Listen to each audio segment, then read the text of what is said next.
to sa mga partikular na problemang ito. At pinalala ito. Actually, nakadagdag na husto din yung panahon na 2 o 3 taon ni Sara Duterte as secretary. Merong paralysis of execution. Actually, sa panahon ni Sara Duterte as secretary, 5 to 6 years ang naging pagbagsak ng kalidad ng edukasyon at naiwanan ng ating mga estudyante.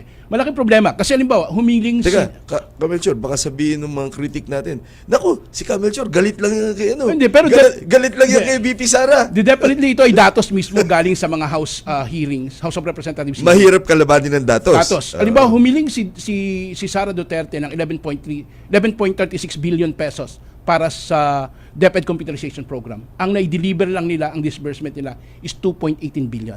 Pero tandaan mo, zero delivered at the end of 2023 according mismo sa datos mismo ng Commission on Audit. Ganon. Ang textbook disbursement, 11% noong 2023, 17% noong 2024. Ito mismo, sabi nga ni Congressman Tonchi, ano bang problema ng DepEd? Bakit ganito? Nangihingi ng pera pero hindi naman siya ginagamit. At mismo, isang malaking problema din natin ay yung socio-economic status ng ating mga bata. Malawak yung malnutrition natin, stunted ang mga bata. Pero yung mismong mahalagang programa para doon sa malnutrition, batay sa research namin sa CTDHR, 48% lamang yung implementation rate ng school-based feeding program. At ito masaklap. Meron kang 165,000 na kakulangan ng classroom, and yet, tumarget lang ang DepEd ng 6,379 noong 2023, ang kanyang output, 192 classrooms. Grabe.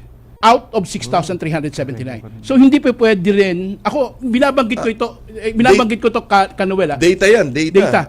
Kung ganito, ang isang nangangarap maging presidente, magiging tapat na rin ako kasi anyway, everything is political naman at hindi ito magiging partisan.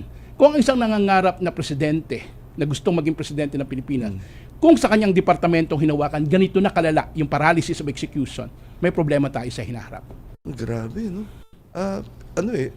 Alam natin may mga problemang ganito, pero kapag inilatag na sa iyo yung specificong datos na yan, parang lalong